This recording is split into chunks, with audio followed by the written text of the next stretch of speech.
The roar of 80,000 people is a physical wave, a pressure in the chest that makes the air vibrate.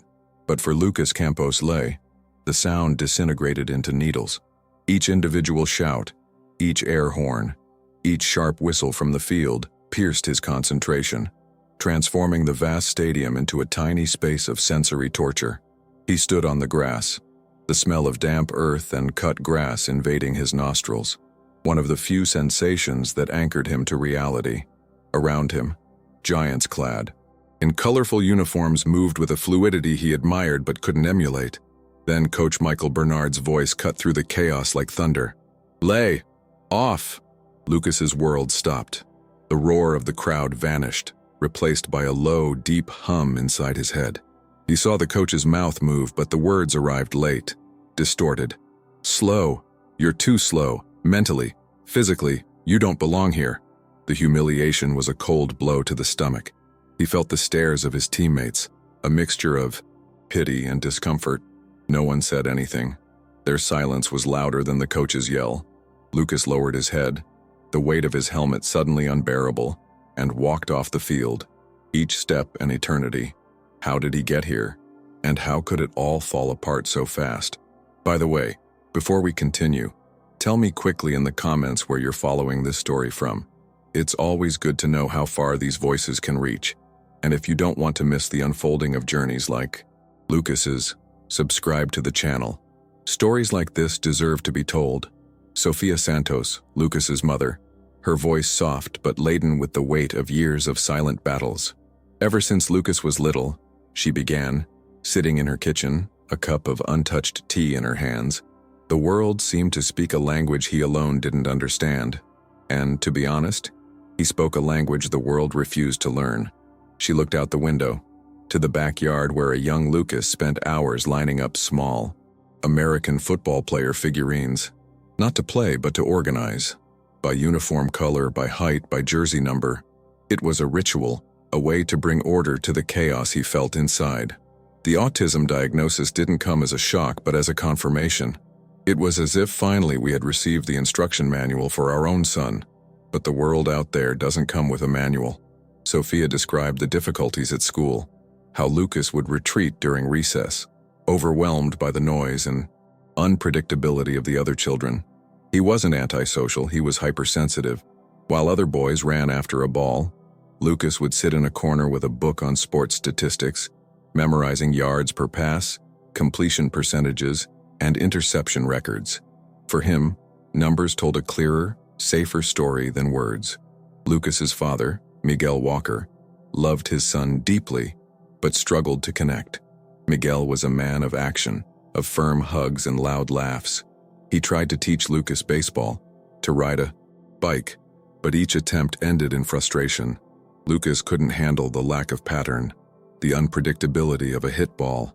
For a while, I think Miguel felt like a failure as a father, Sofia confessed. He wanted a companion to go to games with, to throw a ball around in the yard. Instead, he had a son who preferred to analyze game film, frame by frame, rather than experience it. It was in American football that Lucas found his refuge. The irony was immense. The sport most chaotic and violent. For many was, for Lucas, the purest form of order. Each play was an algorithm. 11 players on each side moving in choreographed patterns. He didn't just see men running. He saw vectors, angles, and probabilities. He began drawing plays in notebooks, dozens of them filled with X's and O's, with arrows and complex annotations no one else understood. He watched old games, not for the outcome, but to decipher the logic behind every quarterback's decision, every defensive adjustment. It was the first time we saw him genuinely passionate about something that wasn't just for him, Sofia said, a melancholic smile on her face. He started talking more, not about feelings, not about his day, but about the cover two defense and post-corner routes. It was his language, and we learned to speak it with him. Miguel began to sit with Lucas, not to watch the game but to listen to his son's analysis. He was amazed by Lucas's ability to predict what would happen next, pointing to the screen and saying, "The linebacker will drop back to the flat zone, the quarterback will look right but he'll throw left." And more often than not, he was right. The idea of Lucas actually playing seemed like an impossible dream. He was physically awkward. His motor coordination not his strong suit, and social interaction on a team was a minefield. But he was persistent. He started training alone in the park, repeating the same movements hundreds of times until his body memorized them. He didn't have the grace of a natural athlete, but he had a work ethic bordering on obsession. It was that dedication that led him to earn a spot on the college team, not as a star, but as a practice squad player, the guy who helped the starting team prepare. And it was there that he began to apply his analytical mind on the field, seeing things that even the coaches missed. It was the beginning of a fragile, terrifying hope that perhaps, just perhaps, there was a place for him in that world. The transition to the NFL was a leap of faith driven by a sliver of opportunity. A scout, intrigued by reports of a computer brain on a modest university's practice squad, offered Lucas an invitation to a professional team's training camp. It wasn't a contract, not even a promise. It was just a chance. For Sophia and Miguel, it was a mix of overwhelming pride and absolute panic. The college world was one thing. The NFL was a human grinding machine, merciless and brutal, where the slightest weakness was exploited. Lucas arrived at the training facility like a stranger in a strange land. The other players were mountains of muscle and confidence, moving with an arrogance born of talent and success. They communicated with inside jokes, backslaps, and a vernacular Lucas struggled to decipher. He tried in the early days. He attempted to join conversations in the locker room, but his contributions were too literal, devoid of the irony and sarcasm that formed the bedrock of team camaraderie. After a few awkward attempts, he retreated into his silence, finding comfort in his locker, playbook open on his lap. Head coach Michael Bernard was an old-school man. He believed in instinct, raw power, and vocal leadership. He saw football as war and his players as warriors. In Lucas, he saw none of that. He saw a quiet young man who avoided eye contact, who seemed perpetually a step behind the rhythm of practice. He doesn't have the fire in his eyes, Bernard confided to an assistant. Lucas could run his assigned routes with robotic precision, but he lacked fluidity, the ability to improvise when a play broke down. Physically, he was merely average by league standards. False hope came in the form of well-intentioned but terribly misguided advice. "You need to loosen up, kid," an assistant coach would say. "Be more vocal. Show them you want to be here." A team veteran trying to help advised, "Stop thinking so much. Just react." It was like asking a fish to stop using its gills and simply breathe. Thinking wasn't something Lucas did. It was what he was. His mind didn't stop, analyzing every movement, every formation, every possibility. He tried to show his worth in another way. During film sessions, where the team dissected the next opponent's plays, Lucas noticed subtle patterns that escaped everyone else. A slight foot adjustment by the cornerback before a blitz, a minimal change in the quarterback's cadence before a deep pass. He tried to articulate it, but his communication was direct, unadorned.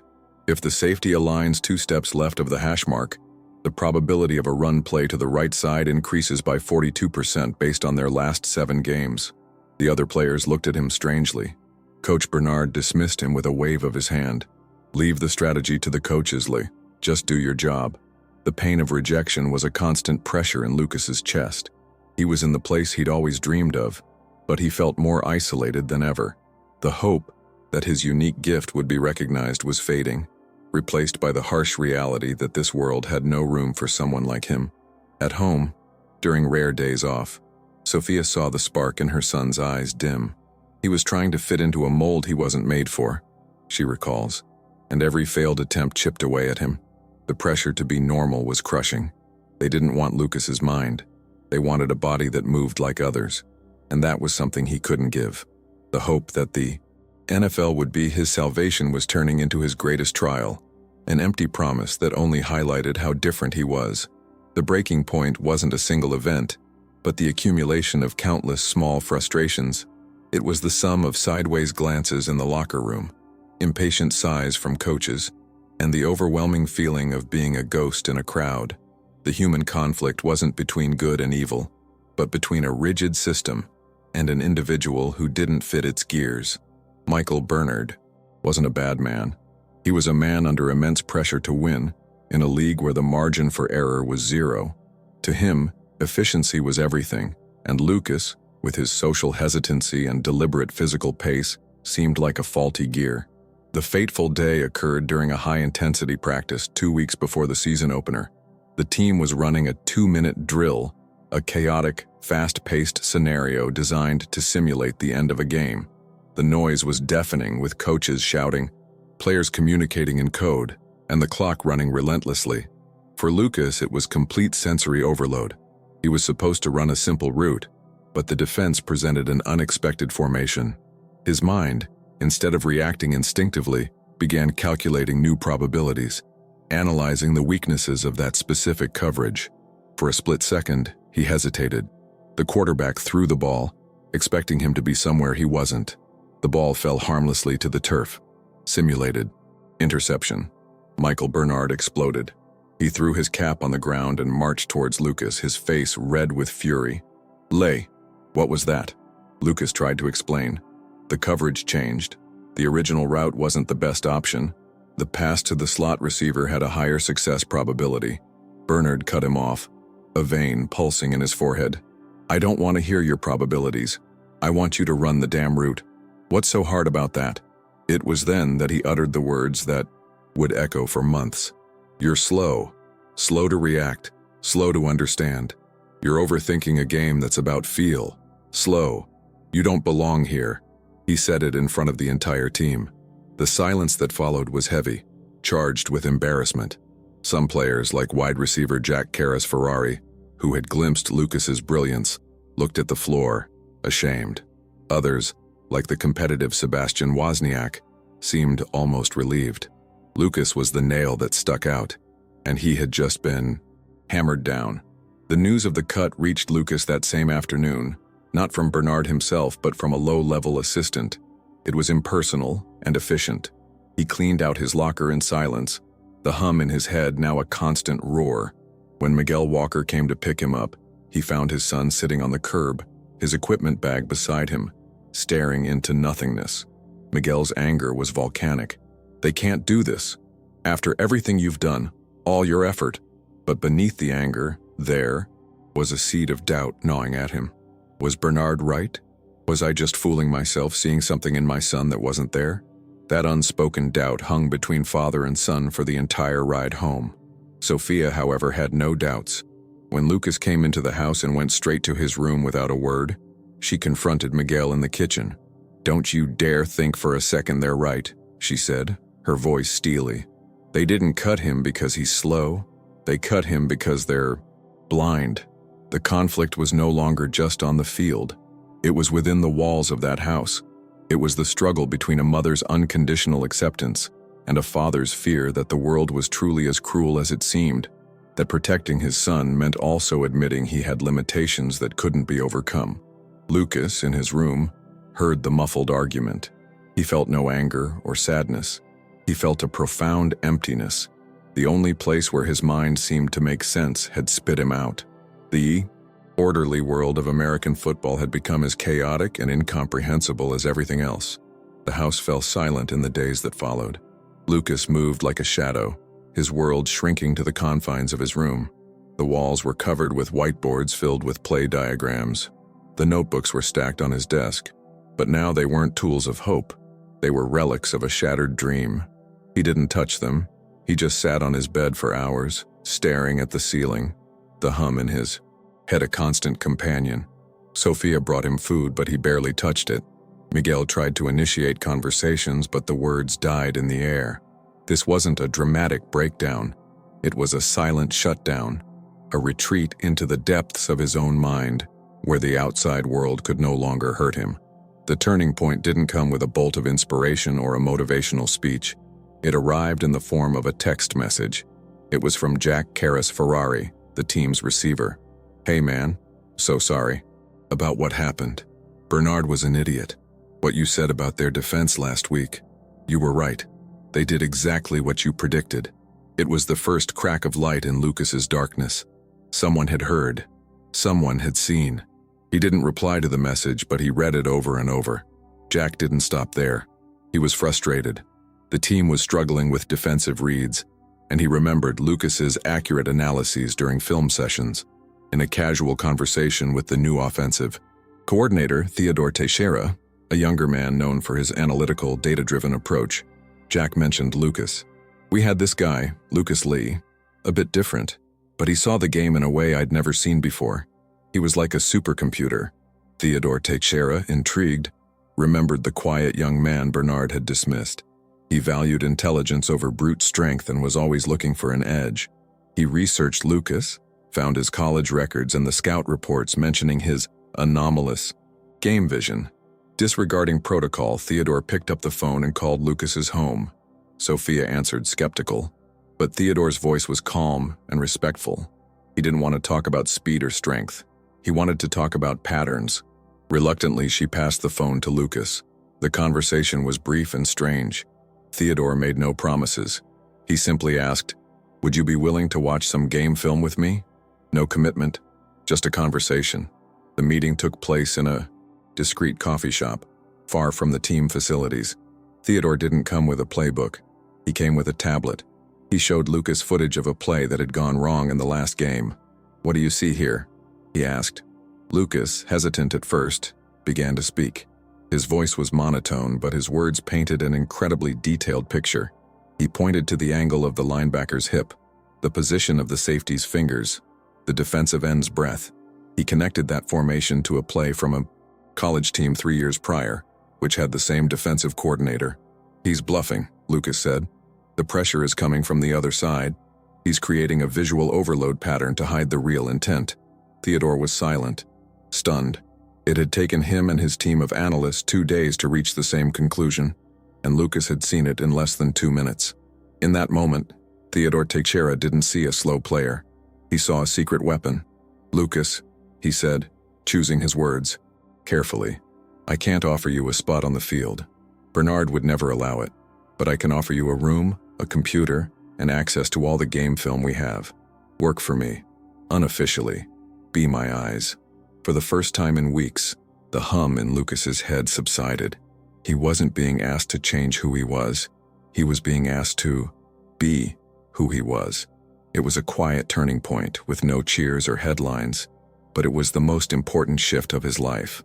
Lucas's new office was a small storage room in the back of the training complex, equipped with nothing more than a desk, a chair, and state-of-the-art monitors. It was a sanctuary, silent, isolated, with a clear purpose. Theodore Teixeira introduced him to the analytics team as a freelance consultant, a vague explanation that no one questioned. Lucas didn't attend meetings. He didn't go to the locker room. He just watched. Hours and hours of footage, dissecting every play, every player, every tactical scheme of upcoming opponents. He filled spreadsheets with data that seemed esoteric to anyone else, but to him, formed a tapestry of probabilities. The first small victory came the following week. The team was facing an opponent with a quarterback known for his unpredictability. Lucas, after analyzing over 50 hours of footage, identified something minuscule. When the quarterback intended a quick pass to the sideline, he blinked twice in quick succession before receiving the ball. It was almost imperceptible, a nervous tick, under pressure. Lucas noted it in his report and sent it to Theodore. Theodore, in turn, translated Lucas's observation into football language. He instructed the cornerbacks, "If you see the double blink, ignore the deep route and jump the short one. Trust me." In the third quarter of the game, with the opponent in a crucial position, the quarterback made the signal. The team's cornerback, remembering the instruction, ignored the receiver running deep and advanced. The ball was thrown exactly where he was. Interception. The stadium erupted. On the sideline, Theodore Teixeira glanced towards the back room and gave a slight nod, a gesture no one else understood. Small victories began to accumulate. A Lucas report predicted an opposing offensive line's tendency to lean forward on run plays, giving the team's defense an extra millisecond of advantage. Result: 3 stuffed runs for loss of yardage. Another analysis identified the team's favorite play in third down situations with less than 5 yards. The team prepared the perfect defense and forced a punt. Slowly, within the inner circle of the coaching staff and among a few key players, the legend of the video ghost began to grow. Jack Ferrari was the first to connect the dots. After a close victory, where he scored a crucial touchdown on a route Theodore had suggested. He sought out the coordinator. "That was Lucas, wasn't it?" Theodore simply smiled. Jack began visiting Lucas's room, not to chat, but to learn. He'd sit in silence watching Lucas work, and ask specific questions about the tendencies of the defenders he would face. Lucas, for the first time, had someone who spoke his language. Even the skeptical Sebastian Wozniak began to relent. Before a big game, he scoffed at one of Theodore's reports, which suggested a counterintuitive defensive tactic based on the consultant's analysis. In the game, the exact situation the report predicted unfolded, and Wozniak's stubbornness cost the team a touchdown. In the next film session, when Theodore showed the play, Wozniak's silence was an admission of guilt. The following week, he was one of the first to request the report. It was a small gesture, a request for help disguised, but for Lucas, who saw everything through the monitors, it was a monumental victory. He was no longer on the outside, looking in. He was part of the machine, an invisible, yet essential, gear. And, week by week, this silent gear steadily, undeniably propelled the team towards the playoffs. The most profound transformation wasn't happening on the scoreboard or in team statistics, but within Lucas. The silence of his office was no longer a refuge from the world, but a laboratory where he could be his most authentic and powerful self. For the first time, what made him different wasn't a deficiency to be overcome, but an advantage to be honed. He began to find his voice, not literally, but through his reports. They were clear, concise, and brutally efficient. Theodore Teixeira acted as his interpreter, taking Lucas's raw analysis and molding it into instructions that resonated with the athletes on the field. "Think of Lucas as our translator," Theodore explained to Jack Ferrari. "He understands the language the game speaks and he translates it for us." This newfound confidence overflowed into his personal life. Conversations with his parents changed. Miguel Walker, once consumed by doubt, now looked at his son with reverent awe. One evening, while watching a sports highlight reel praising the team's genius preparation, Miguel turned to Lucas. "That's you, isn't it? All this genius? That's you." Tears welled in his eyes. "I'm sorry, son. I was so afraid the world would break you that I couldn't see you had the tools to redesign it." It was an apology Lucas had waited his whole life to hear, even without knowing it.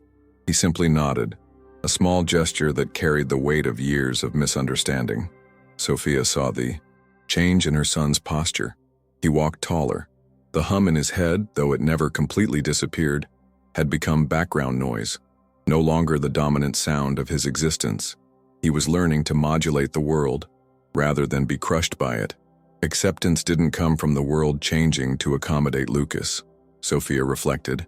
It came from Lucas finding a place where his differences didn't need to be explained or justified. They were simply useful. The team's playoff journey was a reflection of Lucas's internal one. They weren't the most talented or the strongest team, but they were, undoubtedly, the smartest. They won games they shouldn't have, frustrating opponents with their ability to always be one step ahead. In a press conference, a reporter asked Theodore Teixeira the secret behind the team's impeccable preparation. Theodore smiled enigmatically and said, "We have the best analytics staff in the league. We see things others don't." Behind the scenes, Lucas's influence was an open secret. The players didn't know exactly how it worked, but they knew the reports they received before each game were their roadmap to victory. Lucas's invisible presence had redefined the team's culture, shifting it from brute force to surgical precision. And now, the biggest stage of all awaited them: the Super Bowl. The Super Bowl was the apotheosis of sensory chaos. Lights, music, millions of voices screaming in unison. But Lucas wasn't on the field. He was in a glass booth high up in the stadium, alongside Theodore Teixeira. It was his perfect environment, silent, with a panoramic view of the entire human chessboard below. The game was a brutal battle, a tug-of-war between two perfectly prepared teams. Each side seemed to have an answer for everything the other tried. With 30 seconds left, Lucas's team was down by 4 points. They had the ball on the opponent's 20-yard line. One last chance. The quarterback called a timeout. The stadium held its breath. On the sideline, Michael Bernard looked like a bundle of nerves yelling into his headset. trying to decide the play that would define his career. In the booth, Theodore looked at Lucas. The young man was motionless, his eyes fixed on the monitors showing replays of the last defensive play. The hum in Lucas's head had vanished, replaced by absolute clarity. He saw it. The defense the opponent was showing wasn't random. It was a facade. "It's a trap," Lucas said, his voice calm and steady. "They're showing a deep pass coverage, but it's a bluff. It's a play their coordinator ran once 3 years ago in the preseason. He's counting on no one remembering." Lucas turned to Theodore, his eyes burning with an intensity the coach had never seen. "They're going to bring a safety blitz up the middle and leave slot receiver Jack in man-to-man coverage with the linebacker. They think we won't have time for the pass." Theodore grabbed his headset. "Michael, listen to me. Forget the play. You called. Forget everything." He relayed Lucas's analysis in simple, direct terms. "It's a middle blitz. The play is a quick slant to Jack. He'll be open." On the sideline, Bernard hesitated. Trust his gut or the phantom voice in his ear? Desperation won. He relayed the play to the quarterback. The ball was snapped. Like a perfectly rehearsed script, the opposing safety surged forward up the middle. The quarterback, prepared, let go of the ball in under 2 seconds. Jack Karras Ferrari made his cut inside. The linebacker, caught flat-footed, slipped. Jack snagged the ball and dove into the end zone. Touchdown. The clock hit 0. The stadium erupted in a cacophony of joy. Amidst the chaotic celebration on the field, with confetti raining down and players hugging, Michael Bernard stood frozen, his headset dangling. He looked up at the glass booth and saw the silhouette of Theodore Teixeira embracing the young man he had humiliated and dismissed. In that moment, the truth hit him, with the force of a block. He hadn't lost because Lucas was slow. He had almost lost because he himself had been too slow to understand. The pain of being different doesn't disappear with a victory, however spectacular. But that night, Lucas Campos Ley wasn't the autistic kid. He wasn't the slow player. He was a Super Bowl champion, and that was a truth no one could take away from him. Hope wasn't in becoming normal, but in finding a world that was finally ready for his extraordinary. True, strength isn't in conforming, but in having the courage to use your unique voice even if the world isn't ready to hear it yet. If this story touched you in any way, please like it, comment what you felt, and subscribe to the channel. Sometimes the person who most needs to hear a message of hope is the one who is just a click away. Someone, somewhere, might need to hear this today.